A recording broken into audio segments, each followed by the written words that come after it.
leader, Sherri, is a citizen lobbyist and sacred activist who takes a stand for equality and justice issues. She is a business owner and a lay leader of a progressive Christian church in Brea. Today, she is here representing the Orange County Interfaith Coalition for Environment, an organization committed to educating, raising awareness, and empowering people to actively protect and preserve creation. She recently returned from a journey to the rainforests of Costa Rica. She's going to share some of the lessons she learned and tell us why she's lucky to be alive. Ladies and gentlemen, Sherri Davison. All right. Yes, I'm Sherri Davison, a justice activist and a person of hope. And I'm pleased that I was asked by the Interfaith Coalition for the Environment to speak on their behalf today. Religious leaders have always inspired their congregations to take a stand for justice. I'm sure you remember the nuns on the bus. Slavery is at an all-time high on this planet, and we are engaged in efforts to stop human trafficking. The United Church of Christ was the first church in America to take a stand for marriage equality back in 2005, long before the idea gained momentum.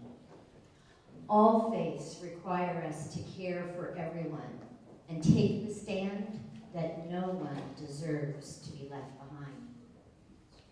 Today, more and more houses of worship are realizing their moral obligation to expand their work for justice to include environmental justice. The clock is ticking, and we have very little time to figure out how 9 billion people will be able to live on one planet. Al Gore certainly inspired many of us to be more aware of the negative impact of our choices.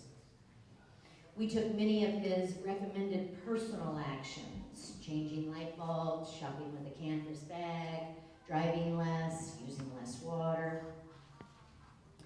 I began to shop at a local farmer's market. I did composting and water-wise gardening. I switched to a natural gas car and got off foreign oil. I even got my own flock of backyard chickens and ate less meat. Yep, I greatly reduced my carbon footprint and was pretty happy with myself. And perhaps just a tad bit smug. In honor of TED Talks, how many of you know Brene Brown's talk on vulnerability and shame? Okay, write that one down. Go check it out. She did an experiment by being vulnerable. Some of what I'm about to tell you about myself is not pretty, but I'm hoping that in the vulnerability that I share that you find a message for yourself as well.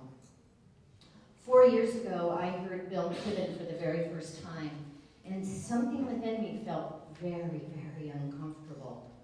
But I very quickly shoved that feeling down. I mean, after all, what could little bitty old me do in the face of gigantic corporate polluters? And then came Bill's movie, Do the Math. I watched it many times. I got my family and friends to watch it, and I began to truly understand the math and realize the gravity of our situation. Anthony Lazarowitz from Yale has research that shows where Americans are about climate change. I was in the 29%. I was concerned, but I didn't think it really applied to me. I thought it meant more about polar bears or rainforests. I've heard about rainforests all my life. Didn't seem real. Bill McKibben actually helped me to move from the 29% concerned to the 16% alarmed.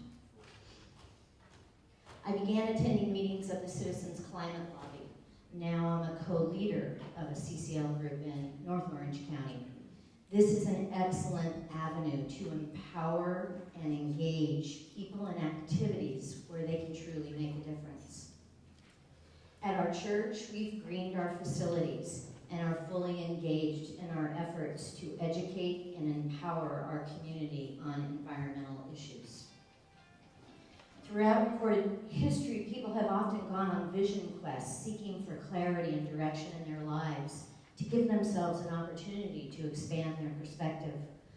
I love the story of Martin Luther King going to India. He visited the Gandhi Museum, and when it was closing time, he refused to leave. He wanted to spend the night in Gandhi's little humble room next to his spinning wheel. He prayed and meditated all evening, and when he emerged the following morning, he said, "I now know what to do." He returned to America and launched the non-violent civil rights movement. I recently had an opportunity to go on my own vision quest to Costa Rica. I needed to re-energize my batteries and reflect on how I could be a more effective activist. Our journey began by taking 2 plane rides, a boat ride through the mangrove forest, motoring out into the ocean, along the coast, and finally a diesel tractor hauled us up to the side of a mountain and delivered us to a jungle bungalow. In this remote area, we were privileged to enjoy absolutely empty beaches. We took in amazing scenery. We stayed on property that bordered Corcovado, the crown jewel in Costa Rica's national park system. Lesson number 1 from the rainforest: you burn a lot of carbon to get to remote places. Rainforests are the lungs of the planet. Our carbon addiction is choking them. It's making hard for our planet's lungs to breathe. And the weird thing is their economy depends on us going there. Environmental issues are very complicated. Part of the allure of traveling to Costa Rica is the opportunity to see great things. My partner of 25 years is a photographer, and she wanted to get some great photos.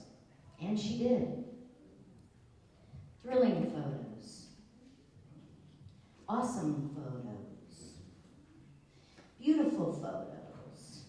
In fact, one day I got into the act and I took a beautiful picture of this amazing snake. 3 days later, I learned I had been up close and personal with Costa Rica's most dangerous snake. There is no venom in the country if you get bit by this snake.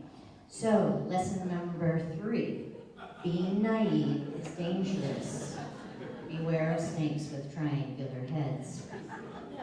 I mentioned I was going on a vision quest, a time for meditation and quiet reflection. Well, I was busy taking a picture of a hammock, not lying in one.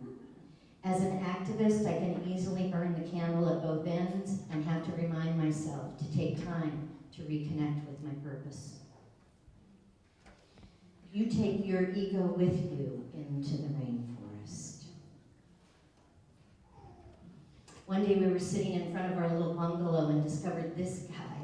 Oh, he entertained us for over an hour, jumping from tree to tree. He climbed down, we followed him, and all of a sudden monkeys started appearing everywhere. It was monkey rush hour, and they were all headed back into the forest for the night. So we went back every day the next 4 days, expecting to see the monkeys. And we were kind of disappointed when they weren't there. Lesson number 5, animals in the wild do not perform on schedule like they do at SeaWorld. We took a boat across the ocean to Cano Island to go snorkeling. Fellow travelers were disappointed. We did not see what the others did the day before. The baby whale and her mama. I was actually shocked to hear their entitlement. But I had to admit, I was having that same feeling of disappointment myself, and I was struggling to keep myself in a mindful state of gratitude. Lesson number 6, I am not entitled to see anything. Everything is a gift. We burned some more carbon flying and driving to a remote cloud forest in central Costa Rica, Bosque de Paz. People come from around the world hoping to see birds they can't see anyplace else. Our guide told us they call them listers. They spend all of their time looking for birds on their list, but in the process, they miss the beauty all around them. Our guide shared some amazing insights into what I already have as a core belief, that we are all connected to one another and that we all need one another. I had a macro lens and I started taking photos of the insides of flowers and discovered the bugs, the pollinators. Without the bugs, we would have no flowers. It turns out, I didn't know, fungus has a critical job in the rainforest. They redistribute the nutrients to all the other flowers. They're like the GNC store. And what I previously thought of as creepy bats, they have the critical job of pollinating the fruit trees, the fruit that we enjoy so much. I began to experience an even greater gratitude for the entire web of life, down to every single itty-bitty bug. Our guide shared that the cloud forest we were walking through had been a cow pasture 20 years before. The government had paid for the trees and the labor to plant them. The rain, bird, and animals had worked their magic. Mother Nature is quite capable of regenerating herself if given half a chance. Only 20 years to grow a forest. I began to have some hopeful thoughts about what might be possible in the next 20 years in our country. When I focus on the power of corporate polluters, I feel angry. When I hear disrespectful and mean-spirited dialogue between mutual progressives, I feel despair. And when I let my fear of the future take hold of me, darkness envelops me. And when I expand, I focus on the creative, transforming power within all of us, and I feel hopeful. My theology of hope is influenced by process theology, which I couldn't dare take on in a 10-minute talk, but 3 quick points. The future is not predetermined, it is radically open. 2, when we have hope, we sustain hope for others. And 3, it is easier to sustain hope when we nurture the idea that there is a force in the universe that is working for the well-being of the whole. My journey to Costa Rica deepened my understanding that we truly are connected to everything. I am comforted by the idea that we are in this together.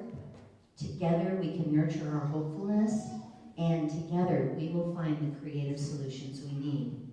This world is steeped in hopelessness, powerlessness, and despair.